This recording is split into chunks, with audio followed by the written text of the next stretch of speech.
ನಾರ್ತಿ ಹುಡುಗ ಕನ್ನಡ ಹುಡುಗರು ಯಾಕೆ ಅಷ್ಟು ಚೆಂದ ಇದ್ರು ಬಣ್ಣ ಗುಣದಲ್ಲಿ ಆಗಿದ್ದವ್ರು ಇವತ್ ಬೆಸ್ಟ್ ಆಗಿ ವೈಫ್ ಅಷ್ಟೇ ನಕ್ಕನ್ ಮಸ್ತ್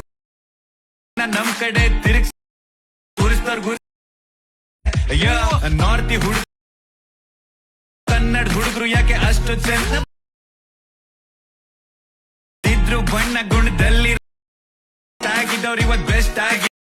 ವೈಫ್ ಅಷ್ಟೇ ನಕ್ಕನ್ ಮಸ್ತ್ ನಮ್ ಕಡೆ ತಿರುಗಿಸ್ ಗುರಿಸ್ತವ್ರ